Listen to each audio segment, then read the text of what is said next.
ఇవాల్టి చర్చలో మనతో పాటు రాజకీయ విశ్లేషకులు ఆయాచితం శ్రీధర్ గారు మనతో పాటు స్టూడియోలో ఉన్నారు. శ్రీధర్ గారు నమస్తే. శ్రీధర్ గారు, మనం చూస్తున్నాం చాలా కీలకమైన అంశం, బీసీ కోటా 20% లోపే అమలయ్యే పరిస్థితి ఉంది. 42% చట్టబద్ధంగా కల్పిస్తామన్నారు. చివరికి 42% చట్టబద్ధం కాదు, పార్టీ కోటా కింద ఇస్తామన్నారు. కానీ చివరికి వాస్తవ పరిస్థితి చూస్తే ఈ జీవోల ద్వారా చేస్తున్న ఆలోచనల ద్వారా 20% లోపే పడిపోయే పరిస్థితి నెలకొందని చెప్పేసి బీసీ సంఘాలన్నీ కూడా తీవ్ర స్థాయిలో ఆందోళన వ్యక్తం చేస్తూ ఉన్నాయి. రాష్ట్ర వ్యాప్త ఆందోళన కూడా ఈరోజు పిలుపునిచ్చిన సందర్భం. ఎట్లా చూడాలి బీసీ రిజర్వేషన్లకు సంబంధించి కామారెడ్డిలో ఇచ్చిన డిక్లరేషన్ మొదలుకొని మొన్న వచ్చిన జీవో వరకు కూడా ప్రతి దానిపై కూడా బీసీ సంఘాలు మండిపడుతున్న ఈ అంశాన్ని ఎట్లా చూడాల్సిన అవసరం ఉంది? బీసీ రిజర్వేషన్ల విషయంలో తాడో పేడో తేలిన తర్వాత రాష్ట్ర ప్రభుత్వం ఎన్నికలకు పోతే బాగుండేది. కానీ మొండిగా ఎన్నికలకు దాదాపుగా యంత్రాంగాన్ని సిద్ధం చేసింది. ఆ ప్రక్రియ పరోక్షంగా ప్రారంభించింది. ఇంకా కమిషన్ నోటిఫికేషన్ రావాలి. వార్తలు వస్తూ ఉన్నాయి, గ్రామ పంచాయతీ ఎన్నికలకు పోతున్నారని చెప్పేసి. పార్టీ ఎన్నికల సందర్భంలో ఒకవేళ ఏ హామీ ఇవ్వకుండా ఉంటే, మేము హామీ ఇవ్వలేదు కదా, ఎన్నికలకు పోతున్నాం గతంలో లాగే అని చెప్పొచ్చు. కానీ 42% రిజర్వేషన్స్ ఇస్తామని కామారెడ్డి డిక్లరేషన్ అని అక్కడ పెద్ద సభ ఏర్పాటు చేసి కాంగ్రెస్ పెద్దల చేత ఆ మాట అనిపించి ప్రజల్ని మభ్యపెట్టి ప్రత్యేకించి బీసీలను చాలా దారుణంగా వంచి ఇప్పుడు చేతులు తీయడం మాత్రం చాలా దారుణం. అందుకే బీసీ రిజర్వేషన్ల విషయంలో తెలంగాణ సమాజంలో భిన్నాభిప్రాయం లేదు. ఒకటే అభిప్రాయం ఏంటంటే కాంగ్రెస్ బీసీలను మోసం చేసింది. బీసీ ఇతర వర్గాలు కూడా బీసీలకు మద్దతుగా నిలుస్తూ ఉన్నాయి, మనం చూస్తూ ఉన్నాం. అంటే వాళ్ళకి న్యాయం జరగాలి. తర్వాత బీసీలు వెనకబడిపోయారు. సమాజం ఒక రకంగా అభివృద్ధి చెందింది అంటే బీసీల వృత్తులు, వాళ్ళ పని, వాళ్ళ చెమట, వాళ్ళ రక్తం, వాళ్ళ త్యాగం, దాని మీద ఆధారపడింది సమాజం. సరే, గత చాలా అన్యాయం జరిగింది, వివక్షకు లోనయ్యారు. ఇప్పటికైనా వాళ్ళని మనం సమాజం హక్కుని చేర్చుకోవాలని సమాజం అంతా ఆలోచిస్తుంది. ప్రభుత్వం మాత్రం దానికి భిన్నంగా ఆలోచిస్తాం.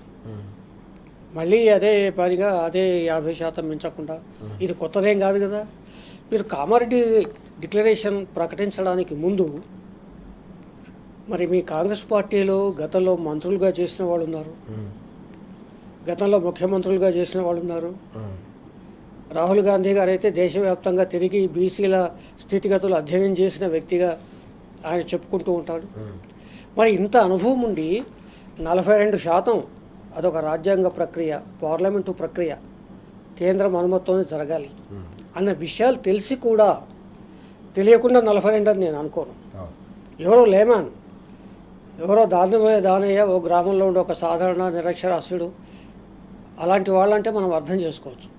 సంపూర్ణంగా పరిపాలన, పార్లమెంటు, చట్టాలు, రాజ్యాంగం, పరిధులు, పరిమితులు తెలిసి కూడా 42% రిజర్వేషన్ ఇస్తామని అన్నారంటే అర్థం ఏంటంటే బీసీలను దారుణంగా వంచి వాళ్ళని మోసం చేసి వాళ్ళని ఆశల పల్లకీలో ఊరేగించి ఓట్లు దండుకునే ప్రయత్నం తప్ప ఇంకొకటి కాదు. కాబట్టి ఇవాళ మనం చూస్తున్నాం, నిరంతరంగా బీసీ సంఘాల సమావేశాలు జరుగుతున్నాయి. బీసీ సంఘాల సమావేశాలకు వచ్చే వాళ్ళు చాలామంది రకరకాల పార్టీల వాళ్ళు ఉన్నారు. ఒకే పార్టీ కాదు, ఒకే సిద్ధాంతం కాదు. కానీ బీసీలంతా ఐక్యమై, బీసీ సంఘాలన్నీ ఐక్యమై, ఇతర కుల సంఘాలన్నీ కూడా బీసీలకు మద్దతు ఇస్తున్న ఈ నేపథ్యంలో ప్రభుత్వం మొండిగా ఎన్నికలకు పోవడం అనేది ఆ ప్రభుత్వానికి ఆత్మహత్యా సదృశ్యం అవుతుంది. ఒకటి. ఇక రాహుల్ గాంధీ గారు ఆయన ఇక్కడ ఈ 42% రిజర్వేషన్ మేము ఇస్తున్నామని ఏకంగా ప్రకటించి బీహార్ ఎన్నికల్లో ప్రచారం చేసుకున్నారు. అదొక వంచన. అంటే తెలంగాణ మోడల్గా చూపిస్తూ ఇతర రాష్ట్రాల మా ప్రజల్ని మభ్యపెట్టే ఒక దారుణమైన వంచనా శిల్పానికి కాంగ్రెస్ అగ్రనాయకులు కూడా ఒడిగడుతున్నారు. మొన్న జరిగిన మహారాష్ట్ర ఎన్నికల్లో కూడా తెలంగాణలో మేము అన్ని సంక్షేమ పథకాలు అమలు చేస్తున్నాం, ఈ పెన్షన్లు ఇస్తున్నాం, ఆ పెన్షన్లు ఇస్తున్నాం, అంతా చేస్తున్నామని చెప్పి వాళ్ళు ఏదైతే మేనిఫెస్టో ఇచ్చారో ఆ మేనిఫెస్టో ప్రకారం తెలంగాణలో అన్నీ అమలు అవుతున్నాయని చెప్పేసి మహారాష్ట్రలో ప్రచారం చేశారు. అక్కడి ప్రజల్ని మోసగించారు. మొన్న బీహార్లో 42% రిజర్వేషన్లు మేము ఇస్తున్నామని చెప్పేసి అక్కడ ప్రజల్ని మోసగించారు. ఓకే. అదే క్రమంలో ఇవాళ తెలంగాణ ప్రజల్ని కూడా మోసగించే ప్రయత్నం చేస్తుంది. ఓకే.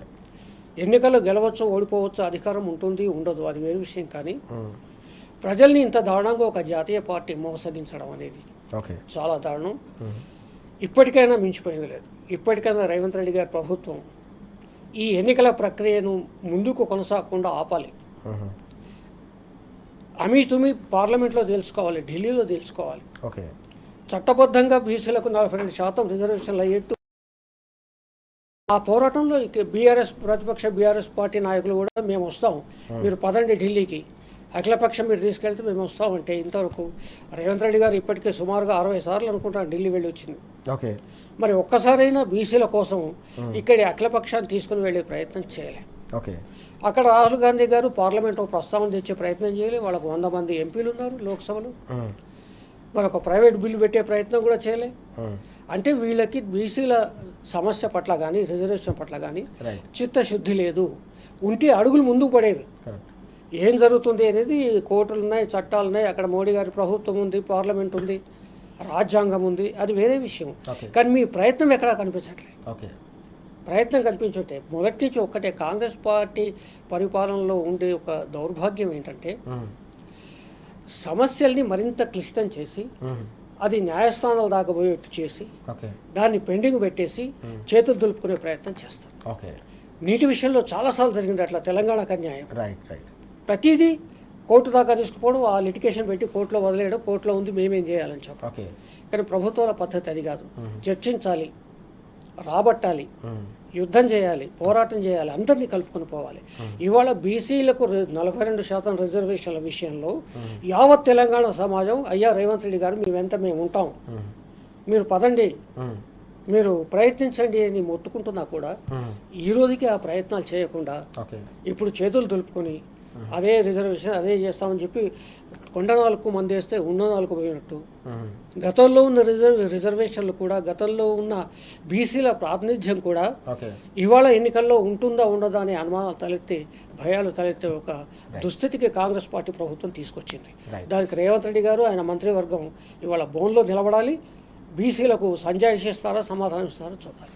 చాలా కీలకమైన అంశం ఇది. శ్రీధర్ గారు చెప్తా ఉన్నారు, కాంగ్రెస్ పార్టీ వైఖరి ఈ రకంగా ఉంటుంది. దశాబ్దాల చరిత్రలో ఎప్పుడైనా కూడా సమస్యలు పరిష్కరించడం కాకుండా పూర్తిగా సంక్లిష్టం చేయడం అనేది చరిత్ర చెప్తున్న వాస్తవం. బీసీ రిజర్వేషన్ల విషయంలో కూడా అదే జరిగింది.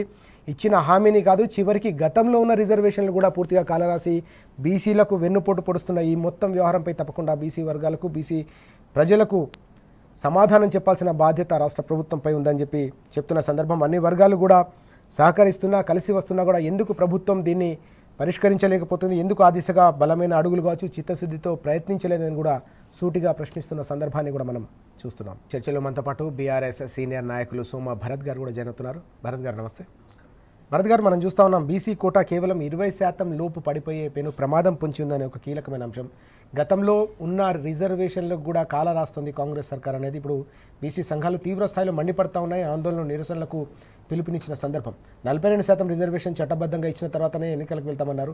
చివరికి 20% లోపే పడిపోయే ఈ పరిస్థితికి కారణం ఏమని భావించాలి? బీసీ డిక్లరేషన్ పేరుతోని ప్రజల్ని, ముఖ్యంగా బీసీలని మోసం చేసి బీసీల ఓటు దండుకొని ప్రభుత్వంలోకి వచ్చిన రేవంత్ రెడ్డి గారి గవర్నమెంట్ కొండ నాలుకకు మందేస్తే ఉన్న నాలుక వీకినట్టే. శ్రీధర్ గారు అన్నట్టు ఇప్పుడు ఇంతకుముందు మాట్లాడుకుంటే ఏమంటారంటే బీసీ కోట ఇదివరకే కేసీఆర్ గారు ప్రభుత్వం ఇచ్చింది దానికన్నా చాలా తక్కువ అవుతా ఉన్నది అని. చాలా తక్కువ కాదు, కొన్ని చోట్ల అసలు లేకుండా పోయింది. ఎంత లోపపు ఇష్టమైన పరిపాలనా వ్యవస్థ జరుగుతుందంటే మామూలుగా ఏంటంటే బీసీ రిజర్వేషన్ కోటాని నిర్ణయించేదానికి ఇది కొత్త విద్య ఏం కాదు, కొత్తగా జరుగుతున్న వ్యవహారం ఏం కాదు. మన స్వతంత్రం వచ్చినప్పటి నుంచి, రాజ్యాంగం వచ్చినప్పటి నుంచి రిజర్వేషన్స్ ఉన్నాయి. తర్వాత ఎస్సీ ఎస్టీ రిజర్వేషన్స్ ఉన్నాయి, కాన్స్టిట్యూషనల్ రిజర్వేషన్స్. ఆ తర్వాత రిజర్వేషన్ ఇచ్చిన రిజర్వేషన్స్ అమలు జరుగుతూనే వస్తున్నాయి. అనేక సంవత్సరాలుగా, దశాబ్దాలుగా వస్తున్నాయి. కనీసం దాన్ని కూడా ఒక పద్ధతి ప్రకారము ఇంత ఉన్న ప్రెసిడెంట్ ప్రకారమే, అంటే ఇంత ఏదైతే చేసినారో ఆ ఉదాహరణ ఉన్నప్పుడు దాన్ని ఫాలో చేసుకుంటూ చేసేది కూడా చేత కానీ ఉంది ఇవాళ పరిస్థితి చూస్తూ ఉంటే. ఓకే, దీనికి చిన్న ఉదాహరణ ఇప్పుడు ఇది నల్లగొండ జిల్లాకు సంబంధించిన రిజర్వేషన్స్ నిర్ణయం చేసిన చార్ట్ ఇది. ఓకే, ఇది గవర్నమెంట్ డిస్ట్రిక్ట్ కలెక్టర్ రిలీజ్ చేసిన చార్ట్ ఇది. ఈ చార్ట్ ప్రకారం చూస్తే మీరు చూడండి, మిర్యాలగూడ మండలం 45 గ్రామ పంచాయతీలు ఉన్నాయి అందులో. ఓకే, 45 గ్రామ పంచాయతీలు ఉంటే వాళ్ళు 39 చూపిస్తున్నారు. అసలు చూపించడమే 6 తక్కువ చేసి చూపిస్తున్నారు. అది ఏ కారణం ఎందుకు చేస్తున్నారో చెప్పాలి. అది ఆ 6 గ్రామ పంచాయతీలు ఏమైనాయి, ఏ వర్గంలో రిజర్వేషన్ కేటగిరీలోకి ఆ 6ని పెట్టినారా పెట్టలేదా అనేది. 39లో 8 ఏమో ఎస్సీ సామాజిక వర్గానికి, 8 ఏమో ఎస్టీ సామాజిక వర్గానికి, 3 మాత్రమే బీసీలకు ఇచ్చారు. బీసీ శాతం ఎంత, జనాభా శాతము 45.52 పాపులేషన్లో వాళ్ళ పర్సంటేజ్, జనాభా పర్సంటేజ్ ఉన్నది. వాళ్ళకి ఎంత వచ్చింది? 3 వచ్చినాయి. 3 గ్రామ పంచాయతీలు మాత్రం వచ్చినాయి. అంటే దాదాపుగా వాళ్ళకి మీరు చెప్పే రిజర్వేషన్ ఏదైతే 23%, 20% వచ్చినా కానీ రావాల్సింది ఎక్కువ ఉంటాయి. 39లో ఎన్ని రావాలా? 20% అని అంటే కనీసం 8 రావాలి. 3 వచ్చింది. ఇంకా దామచర్ల అనే ఒక మండలం ఉన్నది, అక్కడ 36 ఉన్నాయి గ్రామ పంచాయతీ. 36 గ్రామ పంచాయతీలకి 5 ఏమైనాయో తెలియదు, దాని గురించి చెప్పట్లే. 31 మాత్రమే చెప్తున్నారు. ఈ 31లో 5 ఎస్సీ వర్గానికి, 5 ఎస్టీ వర్గానికి ఇచ్చి 0 బీసీలకి. అక్కడ ఉన్న బీసీ పాపులేషన్ 35.2%. ఓకే, అంటే ఇది 100% ఏమీ లేని మండలం గ్రామ పంచాయతీలలో 35% జనాభా ఉన్న చోట. అంటే ఇది ఎంత లోపభూయిష్టమైన వ్యవహారం, ఎంత నిర్లజ్జగా, తర్వాత ఒక నిర్లక్ష్యంతో ఈ రకంగా చేస్తే మీరు బీసీలను ఉద్ధరించే దానికోసం మీరు మాట్లాడే మాటలు నిజమా అబద్ధమా అనేది స్పష్టంగా తెలుస్తుంది. పచ్చి మోసం, అబద్ధంతో పాటు మోసమే. ఎందుకనంటే ఆకాశానికి తీసుకుపోయినారు, మేము అది చేస్తాము, మేము ఇది చేస్తామని. ప్రాక్టికల్గా ఎక్కడ తీసుకుపోయారంటే నరకంలో పడేశారు. ఇంత శ్రీధర్ గారు చెప్పింది కరెక్ట్. అది ఏంటంటే వీళ్ళు ఎక్కడెక్కడికో మాట్లాడతారు, ఏవేవో చేస్తారు, చివరికి అన్ని కావాల్సిన అన్ని చిక్కులన్నీ పెట్టేసేసి ప్రజల్ని ఉన్న పరిస్థితిలో కొన్ని అధ్వానమైన పరిస్థితి ఏంది అని అంటే కోర్టులకు నెట్టేస్తారు. కోర్టు పోయి తెలుసుకోవాలి. కేసీఆర్ గారు ఒక పద్ధతి పెట్టినారు, ఆ పద్ధతిని మీరే దొంగ కేసులు వేయించేసి ఆ పద్ధతిని కాకుండా చేసినారు.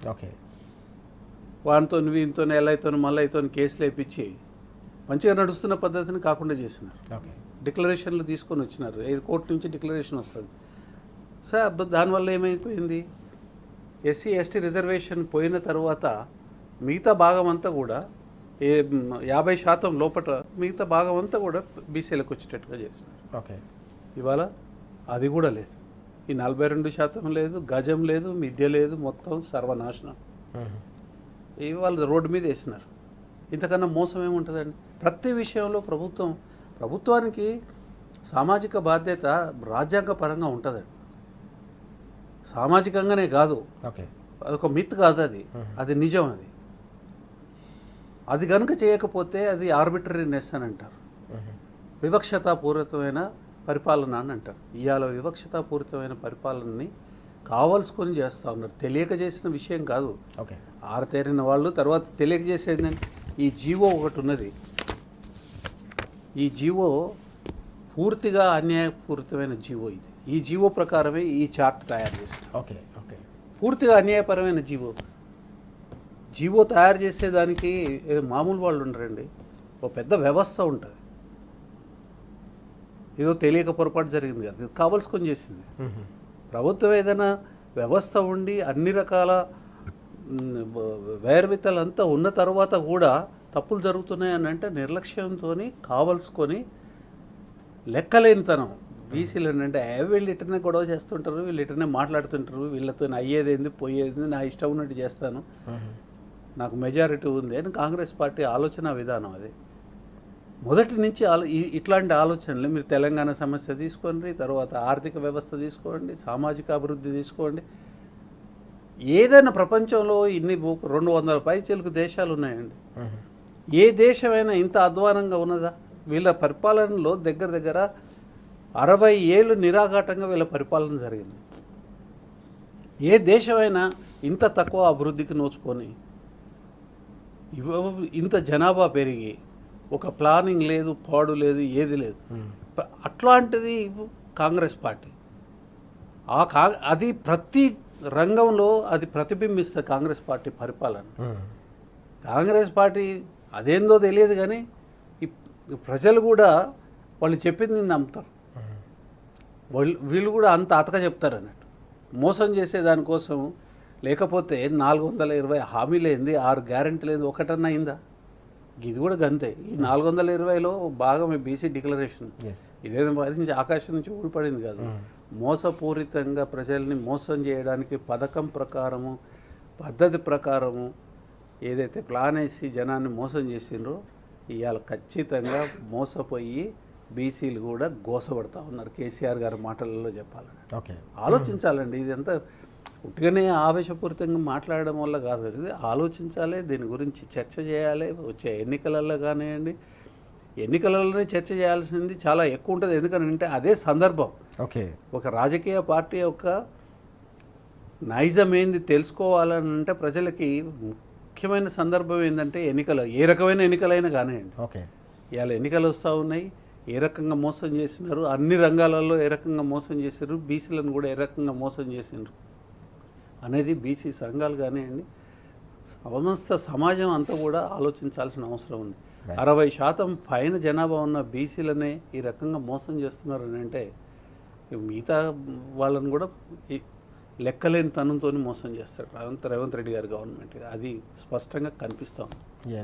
చాలా కీలకమైన అంశం భరత్ గారు చెప్తుంది. మనం చూస్తున్నాం 6 గ్యారంటీలు, 420 హామీల విషయంలో రాష్ట్రంలోని 4 కోట్ల ప్రజలను ఏ రకంగా కాంగ్రెస్ పార్టీ మోసం చేసిందో అదే రకంగా రిజర్వేషన్ల విషయంలో కూడా 42% రిజర్వేషన్లు ఇచ్చిన తర్వాతనే స్థానిక సంస్థల ఎన్నికలకు వెళ్తామని కూడా చెప్పి ఇప్పుడు బీసీ వర్గాలను కూడా రాష్ట్ర ప్రభుత్వం కాంగ్రెస్ అంటేనే మోసం, దగా, నయవంచనని భరత్ గారు తీవ్ర స్థాయిలో విరుచుకుపడుతున్న అంశం కూడా మనకు కనిపిస్తూ ఉంది. శ్రీధర్ గారు, బీసీ రిజర్వేషన్ల విషయంలో కాంగ్రెస్ చేసిన అన్యాయంపై కాంగ్రెస్ ధోకా చేసిందని చెప్పేసి బీఆర్ఎస్ కథన భేరికి సిద్ధమవుతుందనే అంశం కూడా మనకు ఈరోజు పత్రికల్లో ప్రధానంగా కనిపిస్తుంది. వర్గాలకు సంబంధించిన నేతలందరితో కూడా కలిసి ఒక కీలకమైన సమావేశం జరిగిన సందర్భం. ఇందులో ప్రజాక్షేత్రంలో తప్పకుండా కాంగ్రెస్ను ఎండగడతామని చెప్పేసి పార్టీ నేతలంతా కూడా స్పష్టం చేసిన సందర్భం కూడా కనిపించింది. రాజకీయ రిజర్వేషన్లే కాదు, ఇతర రిజర్వేషన్లు, విద్య, ఉద్యోగ, అలాగే కాంట్రాక్టులకు కూడా రిజర్వేషన్ ఇస్తామన్నారు. దాంతోపాటు బడ్జెట్ పెడతామన్నారు. ఇతర హామీలు కూడా, రాష్ట్ర ప్రభుత్వ పరిధిలోని హామీలను కూడా నెరవేర్చట్లేదనే అంశంపై, అలాగే నిజంగానే చిత్తశుద్ధి ఉంటే రాహుల్ గాంధీ ఎందుకు పార్లమెంట్లో దీన్ని ప్రస్తావించట్లేదు, ఎందుకు ఒక ప్రైవేట్ మెంబర్ బిల్ కూడా పెట్టట్లేదని కూడా సూటిగా నిలదీశారు నిన్న కేటీఆర్ గారు కూడా. ఎట్లా చూడాలి ఈ అంశాన్ని మనం? రాహుల్ గాంధీ గారు తెలంగాణ బీసీల విషయంలో ఒక్క మాట పెదవి విప్పలేదు. వాళ్ళు పెదవి విప్పింది ఎప్పుడు అంటే ఎన్నికల సందర్భంలో వివిధ రాష్ట్రాల్లో, మహారాష్ట్ర కావచ్చు, ఇప్పుడు మొన్న బీహార్ కావచ్చు, మేము ఇక్కడ 42 ఇస్తున్నామని చెప్పి ఊదరగొట్టారు తప్ప చట్టసభల్లో నోరు విప్పలే. బలం లేక కాదు, 100 మంది ఉన్నారు మీ కాంగ్రెస్కి, మీ మిత్రపక్షాలు వదిలేయండి. మరి 100 మంది నోరు మూసుకున్నారా? మీరు పార్లమెంటు బయటకు వచ్చి ఒక ధర్నా చేశారా? అట్లాగే మీ ముఖ్యమంత్రి రేవంత్ రెడ్డి గారిని పిలిచి సరే మనము యుద్ధం ప్రకటిద్దాం కేంద్రం మీద, తాడో పేడో తెలుసుకుందామని చెప్పారా? చెప్పలేదు కదా. ఇంకొక అనుమానం ఏంటంటే రేవంత్ రెడ్డి గారు మరి మోడీ గారిని చూసి భయపడుతున్నారా, కుమ్ముక్కయ్యారా, నాకైతే అర్థం కావట్లేదు. గతంలో కేసీఆర్ గారు ప్రభుత్వం ఉన్నప్పుడు, కేసీఆర్ గారు ముఖ్యమంత్రిగా ఉన్నప్పుడు చాలా సందర్భాల్లో ప్రత్యేకించి కరెంటు మీటర్లు పెట్టాలన్నప్పుడు కేంద్రం అన్నప్పుడు కేసీఆర్ గారే ధర్నా చేసి ఇందిరా పార్క్ దగ్గర మీటర్లు పెట్టని ఏం చేసుకుంటావో చేసుకుపో అన్నాడు. మోడీ మీద ఒక పెద్ద ధిక్కార స్వరం వినిపించిన ముఖ్యమంత్రి ఆ రోజుల్లో ఆయనే. మనమంతా చూసాం. నీ సబ్సిడీలు అక్కర్లే, నీ తాయిలాలు అక్కర్లే, నీ పైసలు అక్కర్లే, పో, ఒక్క మీటర్ కూడా పెట్టాను, నా గొంతు కోసిన ఆ పని జరగదని చెప్పేసి ధైర్యంగా సవాల్ చేశారు. రేవంత్ రెడ్డి గారి నోటి నుంచి ఆ మాట ఎందుకు రాదు? నిలదీయాలి కదా ప్రధాని. ఏమయ్యా తమాషాగా ఉందా, మా బీసీల పక్షాన నేను పోరాటం చేస్తున్నా, ఏమనుకుంటున్నావు? ఇక కిషన్ రెడ్డి గారు, బండి సంజయ్ గారు వాళ్ళు నోరు మీద పెట్టలేదు. ఈ రెండు జాతీయ పార్టీలు చాలా దారుణంగా బీసీలను వంచేస్తున్నాయి. అది బీసీలు గమనించారు, అయిపోయింది. ఎందుకంటే అటు కిషన్ రెడ్డి గారు కానీ బండి సంజయ్ గారు కానీ వాళ్ళకున్న మిగతా 6 ఎంపీలు కానీ నోరు విప్పరు, పార్లమెంట్లో ఒత్తిడి తీసుకురారు, ఒక రాజీనామా చేయరు. కేసీఆర్ గారిని చూసి నేర్చుకోండి. ఆ ప్రక్రియ ఆలస్యమైందని చెప్పేసి కేంద్ర మంత్రి పదవికి రాజీనామా చేసి పడేశారు. ఓకే, ఆగారా? మరి మీరెందుకు రాజీనామాలు చేసి ప్రజల పక్షాన్ని నిలబడరు? ఇవాళ రేవంత్ రెడ్డి గారు, ఆయన ఎమ్మెల్యేలు, ఆయన ఎమ్మెల్సీలు వీళ్ళంతా పెద్ద ఎత్తున ఢిల్లీకి పోయి అక్కడ ధర్నా చేసి కూర్చుని తాడోపేడ తెలుసుకుంటామంటే ఎందుకు సాధ్యం కాదు? అది చేయట్లేదు. కారణం ఏంటంటే ఈ రెండు పార్టీలు అటు కేంద్రం కానీ ఇటు రాష్ట్రం కానీ కుమ్ముక్కైపోయి బీసీలను దారుణంగా వంచాలని ఒక కుట్రకు తెరలేపినాయి. దాని ఫలితంగానే ఇవాళ బీజేపీ కాంగ్రెస్ మీద నెప్పిస్తుంది, కాంగ్రెస్ బీజేపీ మీద నెప్పిస్తుంది. కానీ విచిత్రం ఏంటంటే ఇద్దరు అధికారంలో ఉన్నారు. ఇక్కడ రాష్ట్రంలో కాంగ్రెస్ ఉంది, అక్కడ ఢిల్లీలో బీజేపీ అధికారంలో ఉంది. చేయాలనుకుంటే ఇద్దరు తలుచుకుంటే అది పెద్ద పనేం కాదు. వాళ్ళకి కావాల్సినంత మెజారిటీ ఉంది, సమర్థించడానికి మద్దతు ఇవ్వడానికి అన్ని పార్టీలు సిద్ధంగా ఉన్నాయి. ఇంకా మీకు అడ్డం ఏమొచ్చింది అంటే అర్థం ఏంటంటే వాళ్ళకి చేయడానికి ఇష్టం లేదు, మనస్కరించట్లేదు, ఏదో రకంగా పబ్బం గడుపుకొని దాటాలనుకుంటున్నారు. గత అసెంబ్లీ ఎన్నికలకు ముందు దారుణంగా మరి బీసీలను మభ్యపెట్టి ఆ కామారెడ్డి డిక్లరేషన్ చెప్పేసి ఓట్లు దండుకొని గద్దెనెక్కిన తర్వాత ఇవాళ ఓడదాటాక ఓడమల్లన, ఓడదాటాక బోడమల్లన అంటారుగా, ఒడ్డునెక్కిన తర్వాత ఆ పద్ధతిలో ఇవాళ ముఖ్యమంత్రి గారు కానీ అక్కడ కేంద్రంలో ఉన్న పెద్దలు కానీ ఇక్కడి కేంద్ర మంత్రులు కానీ వ్యవహరిస్తూ ఉన్నారు. ఇవాళ నిజంగా రేవంత్ రెడ్డి గారు కొడంగల్లో మీటింగులు పెట్టడం, అక్కడ ఇక్కడ మీటింగులు పెట్టడం కాదు, అదే కామారెడ్డిలో అదే గవర్నమెంట్ కాలేజీ వేదికగా ఎక్కడైతే మీరు బీసీ డిక్లరేషన్ ప్రకటించారో అదే చోట మీరు మళ్ళీ రాహుల్ గాంధీ గారిని పిలిపించి బీసీ డిక్లరేషన్ విషయంలో మీ తప్పులను ఒప్పుకొని మీరు కేంద్రం మీద పోరాటాన్ని ప్రకటించండి. తెలంగాణ ప్రజలంతా మీ వెంట ఉంటారు, ఉండడానికి సిద్ధంగా ఉన్నారు, అన్ని పార్టీలు సిద్ధంగా ఉన్నాయి. అన్ని పార్టీలు ప్రకటించిన ప్రతిపక్ష బీఆర్ఎస్ పార్టీ కూడా మేము సిద్ధమే అన్నారు. అయినప్పటికీ కూడా ఇవాళ రేవంత్ రెడ్డి గారికి, బండి సంజయ్ గారికి, కిషన్ రెడ్డి గారికి వచ్చిన అడ్డే ఏమిటి అని నేను అడుగుతున్నా. మీకు అడ్డేమి వచ్చింది? ప్రజలు సిద్ధంగా ఉన్నారు, పార్టీలు సిద్ధంగా ఉన్నాయి, పోరాటానికి అడ్డమే వచ్చింది. పోరాటం చేయండి, ఫలితాలు అనేవి తర్వాత తేలుతాయి, కాలాన్ని బట్టి తేలుతుంటాయి. కానీ పోరాటమే చేయకుండా ఇదిగో అదిగో ఇదిగో కేవలం 3,000 కోట్ల కోసం మీ ప్రభుత్వం పొదుపు చర్యలు పాటిస్తే అది పెద్ద ఒక్క నెల సమస్య, ఒక్క నెలలో అవి తీర్చుకోవచ్చు. ఆ ముష్టి 3,000 కోట్ల కోసం ఇవాళ 2 కోట్ల మంది బీసీలని, తెలంగాణ బీసీలని వంచే ప్రయత్నం చేస్తున్నారు. అంటే మీరు బీసీల ఆత్మగౌరవాన్ని డబ్బుతో కొలిచే ప్రయత్నం చేస్తున్నారు. అది అత్యంత దారుణం. బీసీల జీవనమరణ సమస్య, అది ఆత్మగౌరవ సమస్య. అది తెలుసండి. కావాలంటే ఇదిగో 3,000 కోట్లు మన కేంద్రం ఇవ్వట్లేదు, మరి ప్రజలారా మీరేం చేస్తారు చెప్పంటే ప్రతి ప్రజల జేబులోంచి రూపాయి 10 రూపాయలు తెచ్చి ఇవ్వడానికి సిద్ధంగా ఉన్నారు. అవేమి చేయకుండా మీరు ఈ దొంగాటలేంటి, నాటకాలేంటి, ఇవి ప్రభుత్వాలైనా మీరు కపట వేషధారుల నాటకాలు నడిపిస్తున్నారా, ప్రభుత్వం అర్థం కావట్లేదు. పూర్తిగా మనం చూస్తున్నాం. శ్రీధర్ గారు చెప్పిన అంశాలు చాలా కీలకమైన విషయాలు మనం చూస్తూ ఉన్నాం. వాస్తవానికి ఈ సమస్యను పరిష్కరించే పూర్తి స్థాయిలో అధికారం ఉన్న పార్టీ బీజేపీ దేశ స్థాయిలో. దీంతో పాటుగా నిజంగానే కాంగ్రెస్ కూడా అనుకుంటే ఇద్దరు కలిసి కూర్చుంటే ఒక్క క్షణంలో సమస్య పార్లమెంట్లో పరిష్కరించవచ్చనే ఒక కీలకమైన అంశాన్ని కూడా ప్రస్తావిస్తున్న పరిస్థితి. కానీ 2 ఏళ్ల పాటు పూర్తిగా మభ్య పెడతా ఉన్నారు. డిక్లరేషన్ పేరిట, బూటకపు డిక్లరేషన్ల పేరిట ప్రజల్ని, అలాగే అన్నిటికన్నా ముఖ్యంగా బీసీ వర్గాల్ని మోసం చేస్తున్నారనే అంశాన్ని ఎట్లా చూడాలి? 2 జాతీయ పార్టీల పాత్రను మనం ఎట్లా చూడాలి? 2 జాతీయ పార్టీలు తెలంగాణ అసెంబ్లీలో బీసీ రిజర్వేషన్కి సంబంధించిన చర్చ జరిగిన బిల్లు పాస్ చేసినప్పుడు కానివ్వండి, ఏకాభిప్రాయంతో ఏ రకమైన అపోజిషన్ లేకుండా సపోర్ట్ చేసినారు. అమలు కాడికి వచ్చే వరకే వీడో రకం వాడో రకం అన్నట్టుగా బీజేపీ కాంగ్రెస్ బిహేవ్ చేస్తూ ఉన్నది. ఓకే. ఇప్పుడు ఏదైనా ఒక విషయాన్ని అమలు చేయాలంటే ఎవరైనా కొంత జాగ్రత్తగా చూస్తే అర్థమవుతుంది. స్థానిక సంస్థలలో కేసీఆర్ గారి హయాంలో 50% మంది మహిళలకి రిజర్వేషన్ ఇచ్చినారు. ఇవాళ కూడా అమలు అవుతాం. ఎంత సైలెంట్గా ప్రజా ఆమోదం పొందే విధంగా, ప్రజలకు తెలిసే విధంగా ప్రజలను కలుపుకొని ఆ చట్టం తీసుకొని వచ్చినారు. ఇవాళకి కూడా అమలు అవుతాం. మార్కెట్ కమిటీలో కూడా రిజర్వేషన్ ఇచ్చినారు. అన్ని పొజిషన్స్లో కూడా రిజర్వేషన్ 50% ఇచ్చినారు. చేయాలనుకుంటే మనసు ఉంటే కేసీఆర్ లాగా చేయాలి.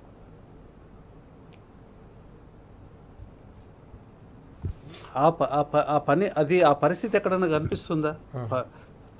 ఇవాళ ఉన్న ప్రభుత్వం యొక్క పరిపాలనా విధానంలో హడావుడి ఎక్కువ, లొల్లు ఎక్కువ, ఫలితం శూన్యం. శూన్యం కాదు, అనేక సందర్భాలలో మైనస్ అవుతాం. ఈయన ముట్టుకోకపోయినా బాగుండేది. ఉన్న రిజర్వేషన్ ఉన్నట్టుగా ఉంటే ఇవాళ పరిస్థితి ఇంతకన్నా 100 రెట్లు మెరుగ్గా ఉండేది. మీకు ఇంత మునుపు ఎక్స్ప్లెయిన్ చేసిన విధంగా ఇంకొక నేరేడు మడుగు అని ఒక మండలం ఉన్నది. ఏ మండలంలో గ్రామ పంచాయతీలు 15కు 16 కన్నా తక్కువ ఉండవండి. మినిమం 15-16 ఉంటాయి. ఈ మండలంలో కేవలం 10 గ్రామ పంచాయతీలే చూపిస్తున్నారు. వాస్తవానికి ఇక్కడే ఎక్కువ ఉన్నాయి. ఈ 10 గ్రామ పంచాయతీలలో 3 ఎస్టీలకు ఇచ్చినారు, 2 ఎస్సీలకు ఇచ్చినారు రిజర్వేషన్. బీసీలకి 0. 45.48% బీసీల జనాభా ఉన్న మండలం అది. ఓకే. ఎట్లా జరుగుతుంది ఇది? ఇంతకన్నా ఘోరమైన అన్యాయం ఏమైనా ఉంటుందా? ఇప్పుడు మీరు ముట్టుకొని దీన్ని డిక్లరేషన్ల పేరు మీద, తర్వాత ప్రజల్ని కమిషన్ల పేరు మీద, డెడికేటెడ్ కమిషన్ల పేరు మీద డబ్బులు వృధా చేసేది తప్ప ఓకే బీసీలకు ఒరిగింది ఏమీ లేదు, నష్టము తప్ప. గత ప్రభుత్వం ఇచ్చిన దానికన్నా తక్కువ వచ్చినాయి. ఇప్పుడు చెప్పిన దాంట్లో 2 విషయాలు మీరు గమనించాలి. అన్ని పార్టీలు సహకరించేదానికి సిద్ధంగా ఉన్నాయి, సహకరించినాయి. కానీ బిల్లు పాస్ చేసేసేసి బిల్లు పార్లమెంట్ రాష్ట్రపతి గారి దగ్గరికి వెళ్ళిన తర్వాత బిల్లు ఆమోదం రావట్లేదు. ఎందుకు రావట్లేదు అనే విషయం మీరు ప్రధానమంత్రి దగ్గర మాట్లాడినారా? ప్రధానమంత్రిని రిక్వెస్ట్ చేసేసి మీరు అని చెప్పినారా? ప్రధానమంత్రిని మీరు చెప్తే వినకపోతే అఖిలపక్షాన్ని తీసుకుపోయినారా? కనీసం ప్రతిపక్షంతో మాట్లాడినారా? బీజేపీ ఇక్కడ అసెంబ్లీలో సపోర్ట్ చేసినప్పుడు పార్లమెంట్లో ఎందుకు సపోర్ట్ చేయదు? పార్లమెంట్లో కాంగ్రెస్ కూటమికి 200 పైచీలకు 230 సీట్లు ఉన్నాయి.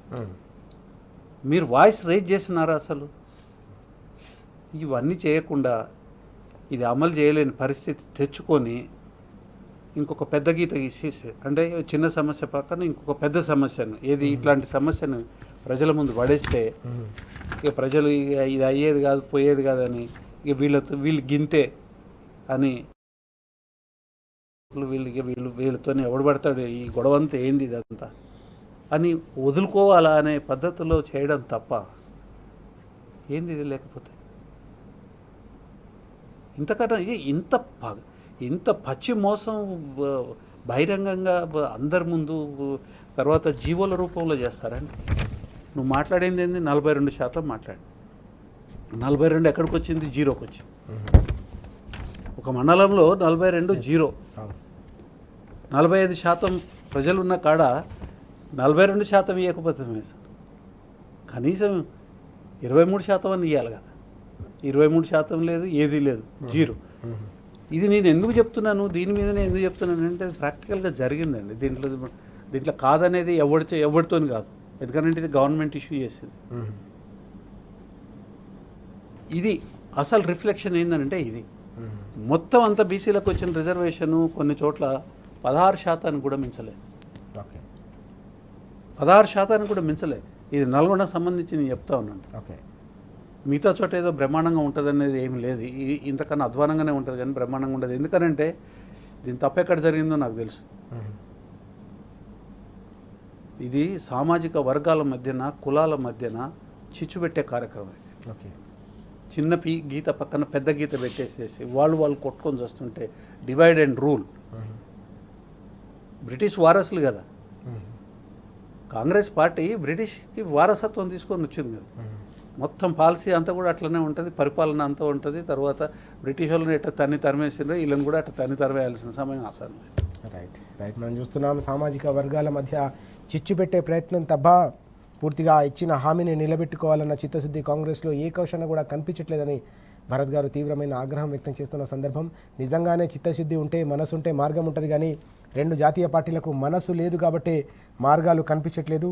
ఇద్దరు కలిసి కూర్చొని చర్చించుకుంటే పార్లమెంట్లో ఈ సమస్యను శాశ్వతంగా ఒక్క క్షణంలో పరిష్కరించే అవకాశం ఉన్నా కూడా కేవలం ప్రజల్ని మభ్యపెట్టేందుకు, నయవంచన చేసేందుకు మాత్రమే ప్రయత్నిస్తున్నారు తప్ప ఇక్కడ కూడా చిత్తశుద్ధి లేదనేది భరత్ గారు చాలా స్పష్టంగా చెప్తున్న అంశం మనం చూస్తున్నాం. మరొక కీలకమైన అంశం మనకు కనిపిస్తోంది. శ్రీధర్ గారు, మనం చూస్తున్నాం వరుసగా హైదరాబాద్లోని పరిశ్రమలకు సంబంధించి గతంలో దశాబ్దాల క్రితం ఇచ్చిన భూముల వ్యవహారం పెద్ద ఎత్తున తీవ్ర సంచలనం రేకెత్తించిన అంశం ఇటీవల కేటీఆర్ గారు కూడా చాలా స్పష్టంగా చేశారు. 5 లక్షల కోట్ల రూపాయల కుంభకోణం ఇది. దాదాపు 10,000 ఎకరాల భూమి హైదరాబాద్ నడిబొడ్డున తెగనమ్మే ప్రయత్నం చేస్తున్నారని ఆందోళన వ్యక్తం చేసిన సందర్భం, ఆగ్రహం వ్యక్తం చేసిన సందర్భం కూడా కనిపించింది. అయితే ఇందులో మరో కోణం కూడా ఈరోజు మనం పత్రికలో చూస్తూ ఉన్నాం. అది కాలుష్యం. అక్కడ అనేక సందర్భాల్లో అనేక దశాబ్దాల పాటు పరిశ్రమలు కొనసాగాయి. అక్కడ భూగర్భ జలాలన్నీ కూడా కలుషితమైపోయాయి. ఇది డేంజర్ గేమ్, ఇది ప్రజల జీవితాలతో చెలగాటం అనే మరో అంశం కూడా వస్తూ ఉంది. ఎట్లా చూడాలి ఈ మల్టిపుల్ జోన్ పేరిట ఈ అర్థం చేసుకోవాలి అంటే ఈ పారిశ్రామిక వాడలు దశాబ్దాల క్రితం ఉన్న ప్రాంతాలని రేవంత్ రెడ్డి గారి ప్రభుత్వం దాన్ని బాగా చదువును చేసేసి ప్రజలకు అంటగట్టే ప్రయత్నం చేస్తుంది. స్థూలంగా చెప్పాలంటే అంటే ప్రజల ప్రాణాలతో, ఆరోగ్యాలతో చెలగాటమాడే ప్రయత్నం చేస్తుంది. ఇప్పటికే ఆయా ప్రాంతాల్లో భూగర్భ జలాలన్నీ కూడా కాలుష్యమైనవి. ఓకే, భూగర్భ జలాలు కాలుష్యం అయితే భూగర్భ జలాల మీద ఆధారపడకుండా మీరు మంచినీరు సప్లై చేసి అక్కడ మీరు డెవలప్మెంట్కి ప్రజలకు ఇస్తారా, పారిశ్రామికవేత్తలకు ఇస్తారా, లేకుంటే ఐటీ కంపెనీలకు ఇస్తారా, ఇచ్చుకోండి. కానీ అంతవరకు మనకి కృష్ణా వాటర్, గోదావరి వాటర్ వచ్చేంత వరకు రాసింది భూగర్భ జలాల మీద. మీకు ఒక ఉదాహరణ చెప్తాను. ఎల్బీ నగర్లో సీరియస్ కంపెనీ, మందుల కంపెనీ, భూగర్భ జలాలన్నీ ఆ కాలుష్యం అయిపోయినాయి. కొన్ని దశాబ్దాల పాటు భూగర్భ జలాలన్నీ కూడా రంగురంగుల నీళ్ళతో వచ్చేవి. ఇవాళ పటాన్చెరు ప్రాంతంలో అట్లాగే ఉంది, రుద్రారం ప్రాంతంలో అదే పరిస్థితి ఉంది. అలాగే పారిశ్రామిక వాడలు ఎక్కడెక్కడైతే ఉన్నాయో అక్కడ భూగర్భ జలాలన్నీ కూడా కాలుష్యం అయిపోయినాయి.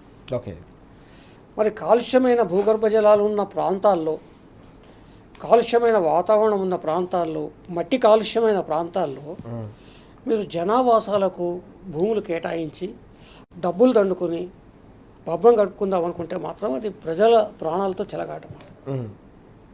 ఒకటి కాదు, రెండు కాదు, దాదాపు 9-10 ఎకరాలు ఇవాళ అమ్మకానికి రంగం సిద్ధం చేస్తారు.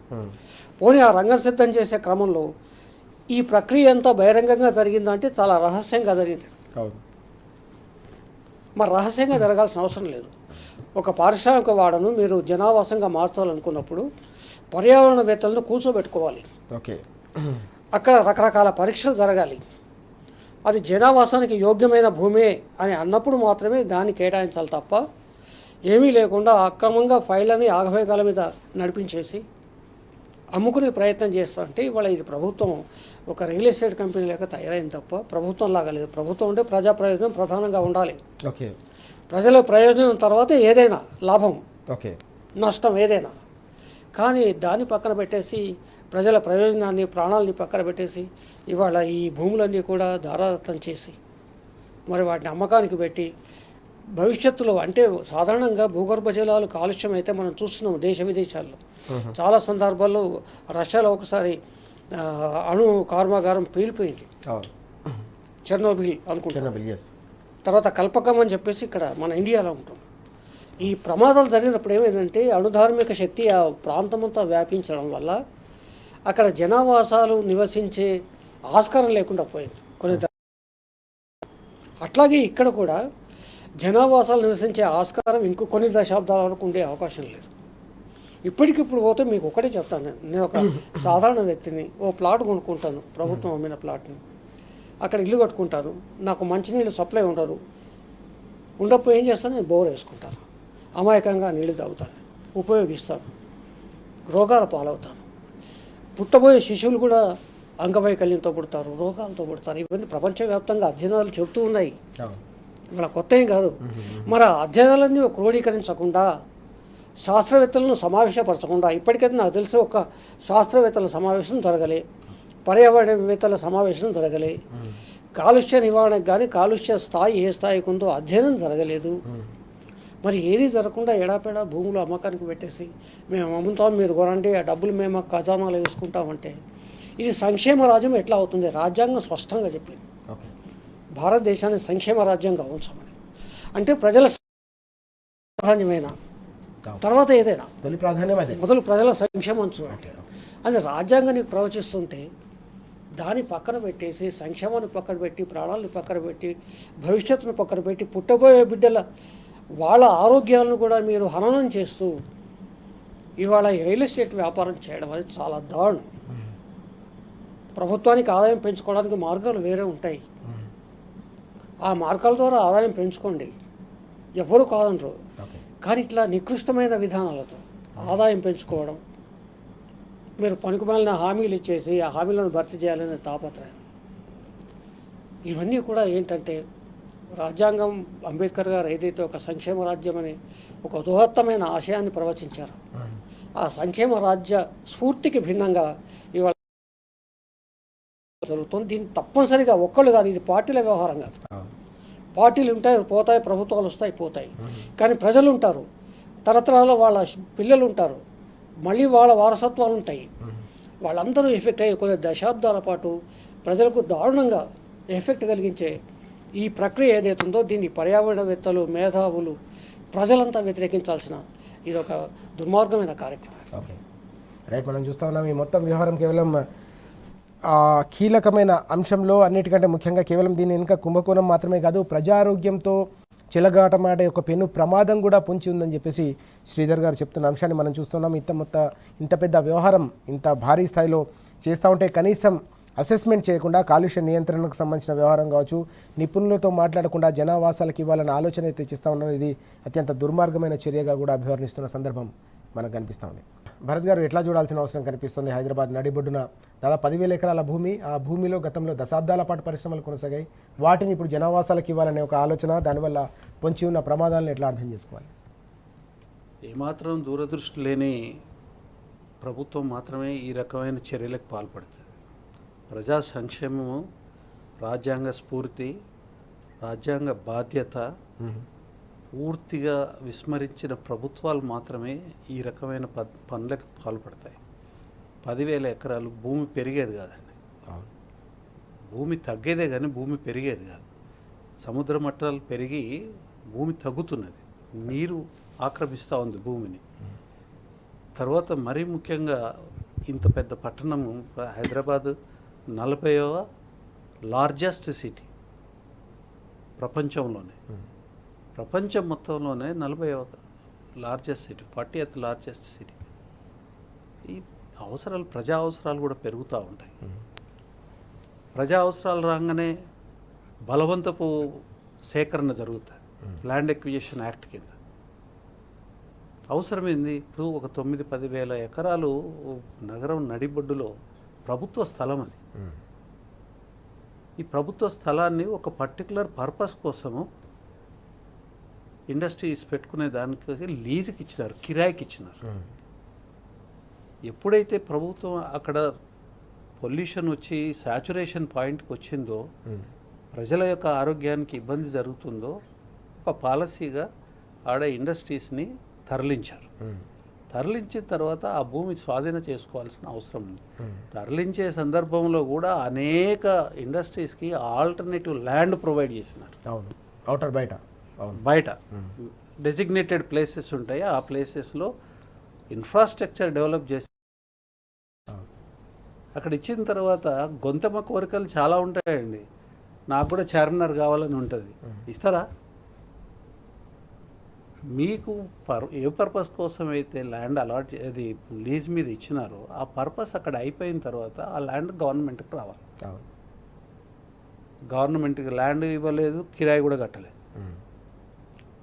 ఇవాళ గవర్నమెంట్కి వీళ్ళ మీద ప్రేమ ఎందుకండి? ఎట్లా ఇస్తున్నారు? 1/3 of the price, 1/3 of the market value, registration price. మన అందరికీ తెలుసు, ప్రపంచంలో ప్రతి ఒక్కడికి తెలుసు, రిజిస్ట్రేషన్ ప్రైస్కి రియల్ ప్రైస్కి చాలా తేడా ఉంటుంది. మీరు రిజిస్ట్రేషన్ ప్రైస్లో కూడా 1/3కి ఇస్తున్నారు. అంటే ఇది ఎవడన్నా అడిగిండా? ఇప్పుడు ఏమన్నా అదేమన్నా పెద్ద మునిగిపోయే సమస్యనా? దేనికోసం మీరు పని కట్టుకొని ఇవాళ దాన్ని చేస్తూ ఉన్నారు? కనిపించేది ఏమైనా, కనిపించింది ఏదైనా ఉన్నదా అనే అనుమానం ప్రతి ఒక్కరికి వస్తుంది. తరువాత ప్రజా అవసరాల కోసము ల్యాండ్ అవసరం ఉన్నది, అనేక రకాలు. ఇప్పుడు అందులో మొత్తం అన్నీ కూడా పొల్యూషన్తోని నిండిపోయిన, కాలుష్యంతో నిండిపోయిన భూములే లేవు, అందులో చాలా ఉన్నాయి. ఇవాళ సబ్ రిజిస్ట్రార్ ఆఫీసుల కానించి, స్కూల్స్ కానించి, బస్తీ దవాఖానాల కానించి, హాస్పిటల్స్ కానించి, తర్వాత ప్రభుత్వ కార్యాలయాల కానించి, అంగన్వాడీకి సంబంధించిన పిల్లల్ని సంరక్షించే దానికోసం కానించి అన్నీ కూడా కిరాయి ఇండ్లలో, కిరాయి ప్రెమిసెస్లలో ఇవాళ నడుస్తూ ఉన్నాయి. ఈ భూమిని వాటికి ఎందుకు వినియోగించకూడదు? మీరు ఏమైనా స్టడీ చేసినారా? ఇది బాధ్యతారాహిత్యం, చాలా బాధ్యతారాహిత్యం. బాధ్యతారాహిత్యం ఒకటే కాదు, దీంట్లో మీరు భూమి కనిపిస్తే అమ్ముతానంటారు ఏంటంటే నాకు అర్థం కాదు. విద్యాలయాల భూములు తీసుకుపోయి అమ్మే కార్యక్రమం పెట్టినారు. ఇవాళ పారిశ్రామిక వాడలలో అక్కడి నుంచి తరలించినప్పుడు అక్కడ గవర్నమెంట్ భూమి, కిరాయికి ఇచ్చిన భూమి వెనుకకు తీసుకోకుండా దాన్ని కూడా అమ్మేదాని కార్యక్రమం పెట్టినారు. ఇక అమ్ముడు తప్ప మీకు అమ్మేదానికి వస్తాము, తర్వాత ఆ పైసలన్నీ మీరు అడ్డం దిడ్డంగా వాడుకునే దానికోసం మిమ్మల్ని ఎన్నుకున్నది మీరు బంగారు తెలంగాణ కన్నా ఇంకా ఏదో వజ్రపు తెలంగాణ తీసుకొస్తామని మీరు 420 హామీలు, తర్వాత 6 గ్యారంటీలు ఏదో ఇస్తే జనం మిమ్మల్ని నమ్మి చేసినారు. ఆ నమ్మకం దిశగా పని చేయాలి తప్ప ఇట్లా భూములు అమ్మి అప్పులు తీసుకొని వచ్చి తందానాలు ఇదంతా చేస్తే అది రాజకీయం అనిపించుకోదు, అది దోపిడీ అనిపిస్తుంది. అది ప్రజల యొక్క సొమ్ము మీద ఎవరికి లాభం? ఇది ఇవాళ ప్రభుత్వం చెప్పాలి, దీనివల్ల ఎవరికి లాభం? ఎవరు అడిగినారు? ఎక్కడుంది అప్లికేషను? 1 ఎకరము ఎవరికన్నా ఇవ్వాలని అంటే, ప్రభుత్వ భూమిని అమ్మాలని అంటే క్యాబినెట్ రెజల్యూషన్ తీసుకోవాలి. మరి ఇక్కడ 9-10 వేల ఎకరాలు ఏ రకంగా తీసుకుపోయి అమ్ముతున్నారు? అసలు ఎందుకు అమ్ముతున్నారు? ఇక్కడ డిమాండ్ ఏంది? తర్వాత దానివల్ల ప్రజలకున్న ప్రయోజనం ఏంది? ఇది చాలా దుర్మార్గమైన పద్ధతి. అది ఒకటే కాకుండా శ్రీధర్ గారు ప్రస్తావించినారు కాలుష్యంకి సంబంధించి. ఒక స్టడీ ఉండొద్దండి. కొన్ని ప్రాంతాలని అసలు దేనికి వాడకుండా నిషేధించాల్సిన ప్రాంతాలు ఉన్నాయి. మరీ ముఖ్యంగా జీడిమెట్ట, రుద్రారంలో, తర్వాత పటాన్ చెరువు, ఈ ఏరియాలలో కెమికల్ కంపెనీస్ పెట్టడం మూలంగా భూమి మొత్తం కూడా కాలుష్యంతో నిండిపోయింది. కొన్ని వందల సంవత్సరాలు దాన్ని వాడితే ప్రమాదకరమైన పరిస్థితి. ఆ స్టడీనే లేదు. నాకు పైసలు వస్తే చాలు, గవర్నమెంట్కి పైసలు వస్తే చాలు అని అనుకుంటున్నా అంటే అది కూడా మొత్తం పైసలు కూడా రావట్లేదు కదా. సామాజిక బాధ్యత ఉన్నది. ఆ సామాజిక బాధ్యతని గవర్నమెంట్ విస్మరించి ఇట్లా పిచ్చిగా చేసుకుంటే అది కరెక్ట్ కాదు. అది ప్రజలు ఆలోచించాలి, ఎట్లాంటి వాళ్ళని ఎన్నుకున్నారు, ఎక్కడి నుంచి ఎక్కడికి పోయింది. మంచిగా ప్రశాంతంగా పద్ధతిగా జరుగుతూ ఉంటే దాన్ని కాదనుకొని ఆశలు చూపించిన వాడికి ఉట్టిగానే మనం ఓట్లు వేస్తే ఓటు యొక్క విలువని దిగజార్చుకొని చెత్తను తీసుకొని ఇంట్లో పెట్టుకున్నట్టు అయింది. కాబట్టి ఆలోచన చేయాలి. ఏదైనా కానీ ప్రజాస్వామ్యంలో ఆలోచన అనేది చాలా ఇంపార్టెంట్. ఈ జరుగుతున్న అనేక విషయాల మీద, ప్రభుత్వం చేస్తున్న అనేక విషయాల మీద ఆలోచన చేయాల్సిన అవసరం.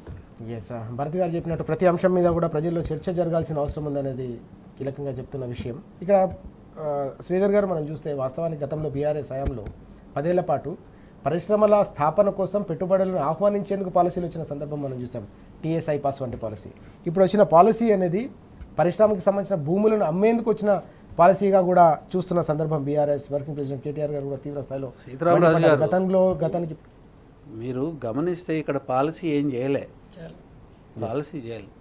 క్యాబినెట్ ముందుకు పోయింది కాదు, చర్చ చేసింది కాదు, ప్రజలలో చర్చ చేసింది కాదు, ఇండస్ట్రియలిస్టులను పిలిచింది కాదు, స్టేక్ హోల్డర్స్తో సంప్రదించింది కాదు, ఏది లేదు.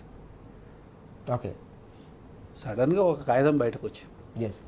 అంటే గతంలో చూసాం మనం పరిశ్రమలు ఏ రకంగా హైదరాబాద్కి వచ్చాయి, ఇప్పుడు ఉన్న పరిస్థితి ఎట్లా చూడాలి మనం? అంటే నాడు సంపద పెంచే ప్రయత్నం అది, ఇక్కడ సంపద దోచే కుట్ర, సంపదని అమ్మే ప్రయత్నం, దోచుకునే కుట్ర.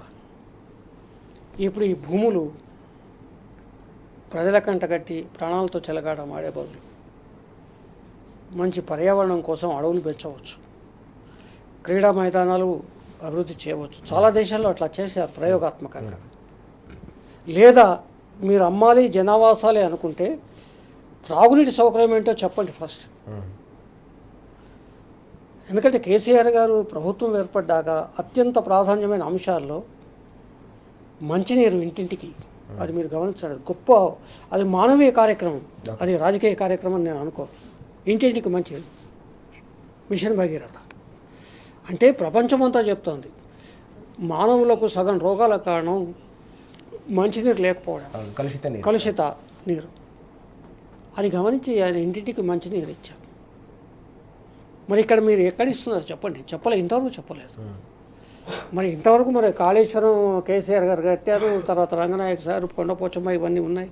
వాటితో మరి హుస్సేన్ సాగర్, తర్వాత హిమాయత్ సాగర్, ఉస్మాన్ సాగర్, ఆ నీళ్లు అక్కడికి పంపిణీ చేయడం, తద్వారా 24 గంటలు హైదరాబాద్కు మంచి నీళ్ళు ఇవ్వాలని ఒక గొప్ప సంకల్పంతో వాళ్ళు ప్రారంభించారు. ఓకే, కానీ అది మధ్యలోనే ప్రభుత్వం రాకపోవడం ఇదంతా మనం చూసాం. రైట్.